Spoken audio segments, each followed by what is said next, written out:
Hi, listeners.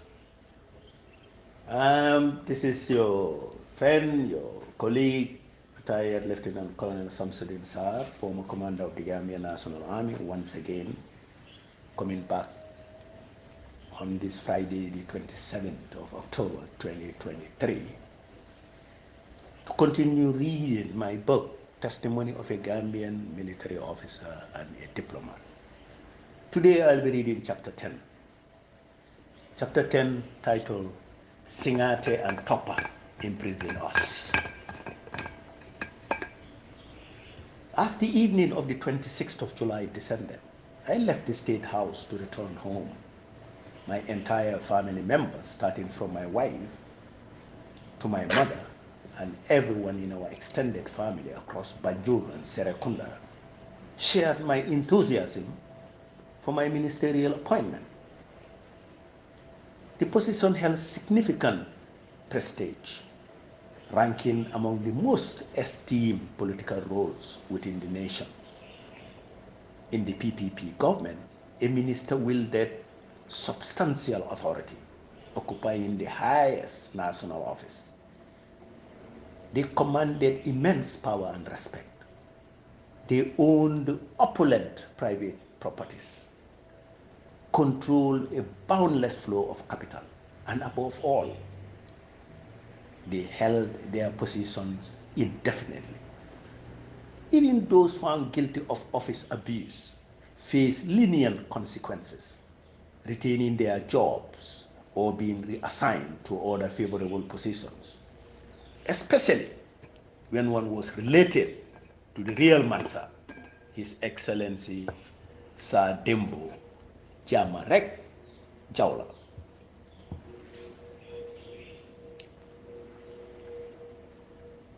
My two young sons didn't fully grasp the events unfolded. Nonetheless, the atmosphere in our home that night was filled with joy, spurred by the anticipated events of the next day, our swearing-in ceremony to our ministerial positions. Hence, I retired to bed relatively early with a sense of elegance. The following morning, on the 27th day of July, began like a typical summer day in urban Gambia. I arose at 5:30 a.m., completed my morning routine, and departed for the State House by 7:45 a.m. for our scheduled ministerial swearing-in ceremony at 9 a.m. sharp. A few minutes before 8:15 a.m., I pulled into the bustling State House premises where clusters of soldiers had gathered in groups. So I stepped out of my car. Captain Rahim Kambi's commanding voice echoed, prompting everyone to freeze to attention. His sharp salute was followed by my reciprocation, and I expressed my gratitude for the gesture before instructing them to stand at ease, adhering to the customary military protocol observed between officers and their subordinates. Rahim and I were both captains, but based on our promotion dates, I was far his senior. Moreover, I was now appointed the Gambia's Minister of Trade and Industry. Armed with a handgun and a grenade, I recall Jane's stringent policy against weapons within the building. Consequently, I stored the firearms in my car before proceeding into the grand mansion. Making my way upstairs, I first anticipated a meeting with Jane. Yet, to my astonishment, I was met by a TSG corporal stationed outside his room. He informed me that the chairman was still in bed. He is still sleeping? I queried disbelievingly. Yes, sir, confirmed the corporal. The atmosphere was unusually tranquil, devoid of Jane's usual retinue of bodyguards. Soon enough, Edmond Samate appeared, his attitude far from friendliness. Despite his evident bad mood, I approach him first. I am eager to head to Liberia to retrieve the remains of Corporal Banjan and Private Jallo I devoid. He turned to me, his expression enigmatic, and suggested I temporarily set aside thoughts of Liberia, citing more pressing matters that demanded attention. The blunt manner in which he conveyed this message took me aback. Before I could engage him further into conversation, he abruptly walked away. Seeking insight, I entered the room occupied by Singate and found him alongside Topper. I initiated a discussion, yet they swiftly vacated their seats, leaving me really disconcerted by their sudden departure. In Captain Charen's quarters, he was engaged with several newly appointed civilian ministers, including Mr. Saku Sane, the recognizable new foreign minister. Inquiring about the events of the previous night and Jane's extended rest, Charen initially remained silent. However, upon recounting Samate's discourteous treatment this morning, he shared an uncommon encounter he had experienced with the new defense minister. I was roused from my sleep past midnight, he said. He insisted on taking my room due to his council membership status. The disappointment I felt was mirrored in my response. Charen recounted how he reacted to Samate's request by deciding to relocate with his belongings to another room. But just before departing, Samate changed his mind and asked him to stay in the room for only one more night. I am troubled, I told Charen. What's troubling you? He inquired innocently. Something feels amiss, I confided. I would rather sever ties now than endure such treatment in this position. He looked at me, but was constrained in his response owing to the presence of waiting guests, the newly appointed civilian ministers. Before he could conclude his discussion with the guest, the soldier ascended the stairs, summoning both of us to join Singate downstairs. On reaching the ground floor, Singate and Topper awaited our arrival. We required your presence, Singate intimated. There is something we wish to reveal to both of you. He requested me to get into his vehicle. I embarked in his truck, while Charen joined Topper in his vehicle. As we departed the compound, my gaze fell upon Major Joe, the dedicated army doctor who had tirelessly overseen the establishment and operation of medical facilities all over the city. He strode purposefully in a pristine camouflage uniform, one of the numerous generous gifts from the United States government to the Gambian National Army. He was picked up to join us. In the truck, an eerie silence enveloped us. I was gripped by a growing sense of worry. Ahead of our vehicle loomed a larger truck, leading the convoy and carrying over a dozen heavily armed soldiers. Initially, I believed we were bound for Yundum Barracks, but my certainty crumbled as soon as we exited the city of Banjul. The lead vehicle veered left off the road and entered the confines of the Mile 2 Central Prisons Yard. My heart raced, my mouth felt bone dry, while my apprehension intensified. Upon the vehicle's abrupt halt, the soldiers sprang out, encircling us with their AK-47 guns, aimed squarely at us. Seeking answers, I turned to Singate and inquired about the cause for this unexpected turn of events. Sir, he responded, his voice tense, you are under arrest. For what? I pressed, my anger and confusion mounting. Just move, sir, he commanded, his firearm pointing at me as well. For a brief moment, I found myself regretting the day I ever crossed paths with Second Lieutenant Kending Singate during my military career. With my mind striking those challenging moments when the British Army training team commander was eager to get rid of him from the army. It was in this instance that I finally understood what Colonel Jim Saw disliked about the pretentious monster in our midst. Kending Singate, one of the smallest soldiers in the GNA, oddly weighing no more than 100 pounds and standing at a height of about 5 feet, 7 inches, always seemed to be drowning in his oversized uniform.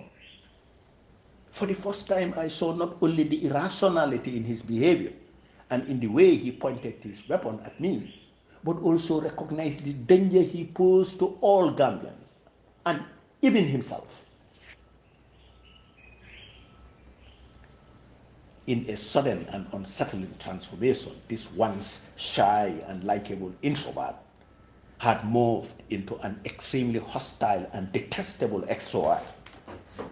My disdain for him reached the depths of my being, and I despised the man with every fiber of my existence.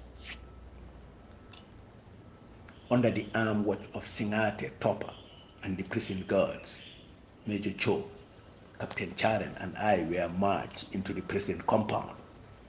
The heavy metallic gates guarding this ominous space swung open, and we were ushered in with weapons trained on us.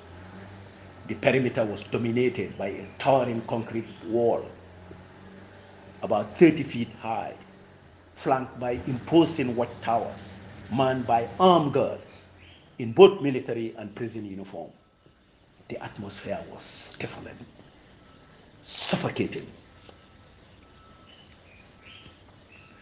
Navigating a dusty narrow path between the cell blocks and the imposing wall, we approached what was confinement building number 4. Its entrance was fortified with double metal doors, secured by hefty padlocks on the top, in the middle, and at the bottom. The overseeing prison officer opened the door with noticeable nervousness. "Move faster!" Singate barked impatiently at the prison guards. "We have more pressing matters than lingering here all day." Finally, the doors creaked open, revealing a chilling corridor. Despite the brilliant sunshine outside, an eerie gloom shrouded the area, rendering it unsettling and foreboding. I overheard Singate instructing the guards to put me in cell number 1, which happened to be the first cell upon entering the corridor of the building. Its current occupant was hastily relocated deeper into the row of cells. In no time, I found myself subjected to a thorough search and pat down by the prison guards. They rifled through my pockets, depositing their contents into a bag, and forcibly removed my belt, shoelaces, and wristwatch, displaying an unnecessary roughness. "Where are your jujus?" one of the guards inquired, as if anticipating my possession of them.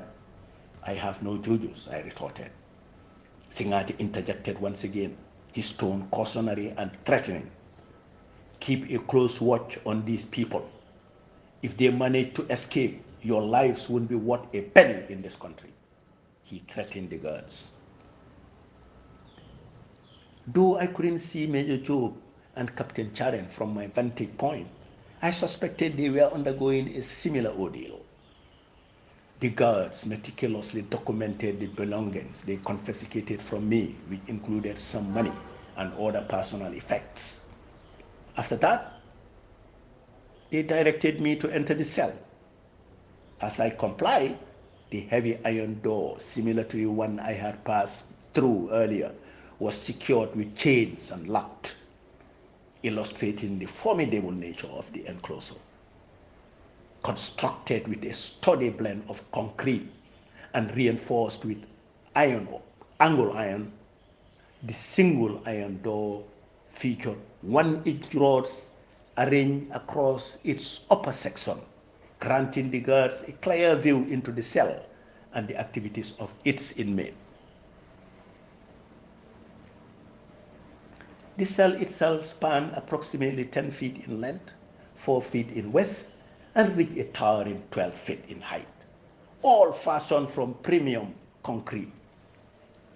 Positioned opposite the entrance was a small square window, situated about 7 feet above the ground, fitted with iron rods to maintain security. This window served as the sole source of ventilation within the cell, providing a modicum of comfort. The sleeping arrangement consisted of a basic wooden board elevated 2 feet above the cement floor, haphazardly adorned with a worn, tattered blanket. Unfortunately, there was no pillow or headrest.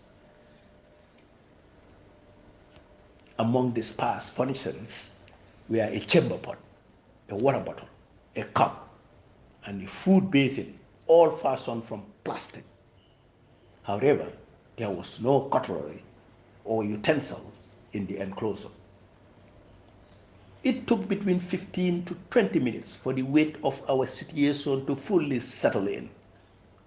We were apprehended and imprisoned within the confines of the Gambia's maximum security penitentiary by Singate and Topper.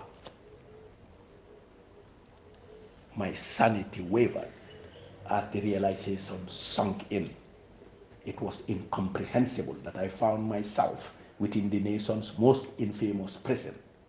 And not only that, but also placed on death row. Whatever circumstances led Singate to perpetuate our incarceration, it seems unfathomable that it warranted subjecting us to such a grim and dreadful fate. The principal orchestrator of our imprisonment, Second Lieutenant Kending Singate, remained resolute until all of us were secured, locked up behind bars. Once he departed with his guards, the prison police sealed the main entrance to the building, leaving us entrapped within a bleak and distressing state of mind. For the initial hour or two, I sat upon the unyielding wooden bed, grappling fruitlessly with the perplexity of my predicament. Until now, my apprehensions had primarily revolved around the potential eruption of social turmoil following the coup, reminiscent of the crisis witnessed in 1981. However, my concerns now had radically taken a turn, shifting to a genuine fear for my personal safety. I had never entertained the notion of being ever arrested or held in custody, let alone consigned to such a nightmarish abyss. The uncertainty of what lay ahead was undeniably disconcerting. Contemplation of how my family would receive news of my detention consumed my thoughts. The intimate social fabric of the small Gambian community meant that word would undoubtedly spread swiftly. My wife, hailing from a supportive and extended family, might be better equipped to endure the mental anguish that could ensue. My mother, with whom I shared a profound bond, became my major concern. Her ability to comprehend the situation from a natural standpoint might be compromised, leading her to attribute my plight to malevolent spirits and demonic forces. Without doubt, in her determination to secure my release, she would exhaust all her meager resources, seeking the intervention of marabouts through spiritual means. She would sell cherished possessions, her finest garments, and precious jewelry to fund a procession of marabouts, hoping for their divine assistance in securing my freedom. Sacrificial offers of poultry, goats, sheep, and perhaps even cattle will be present to appease the perceived malevolence behind my plight. My closest friend, Tamsil Pari, a companion from my upbringing in the Serakunda community, will undoubtedly be devastated. He was the sole confidant. I was confident would reserve judgment until all facts were laid bare. A day before, I had recounted and shared my perspective with him about how the coup unfolded and the way I comprehended everything up to that juncture. Hello, Captain Sarr. This is Captain Mamadi Sane. Sane's voice from the adjacent cell jolted me from my thoughts. Hi, Sane, how are you doing? I replied. What happened? We got word of your appointment as Minister of Trade and Industry. Yes, I was. But here I am, arrested and detained just like you. A moment of silence hung between us before he approached another question. Do you have any idea of why I was arrested? No, I don't. Who ordered for my arrest and confinement? Was it Jane? The captain persisted. I have no idea about why officers are arrested and detained, Captain. It only seems to me that Singate and Topper have been acting independently. Sane's tone hinted at a suspicion that I might somehow be implicated in his arrest and detention.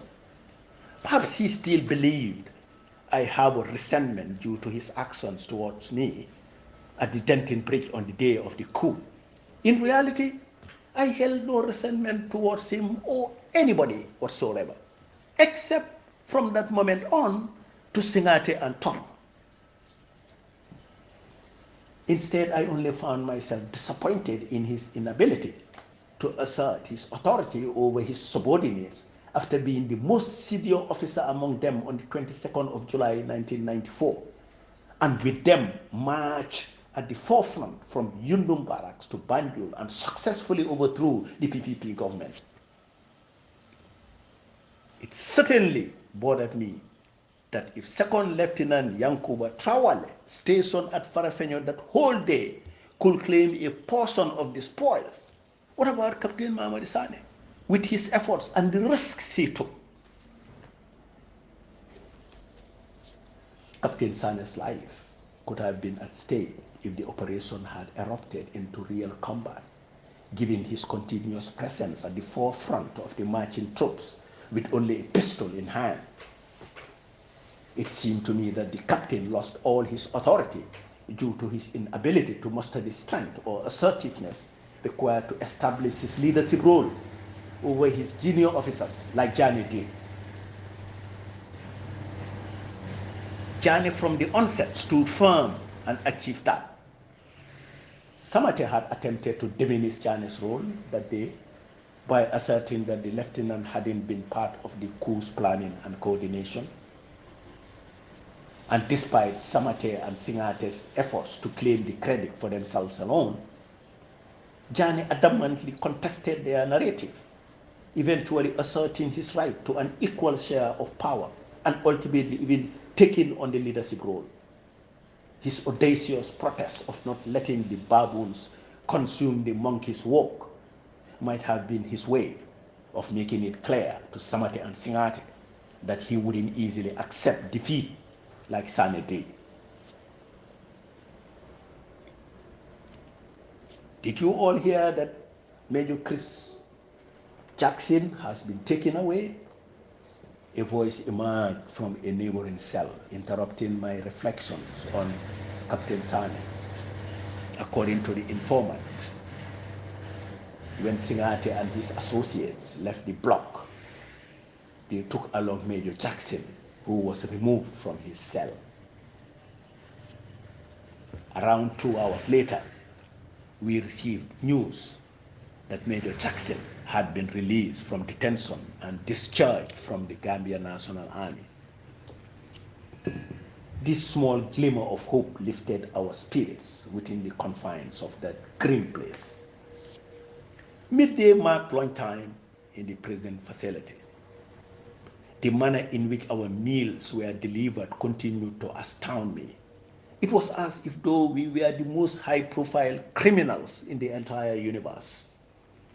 Positioned just outside the door, 4 to 5 armed soldiers stood with weapons, locked and loaded, pointed at us. Meanwhile, the prison guards nervously flung open the door, hauled in the basins, and swiftly slammed it shut, locking it in a flash. The food within the plastic bowl appeared so unappetizing that only severe hunger could drive anyone to consume it.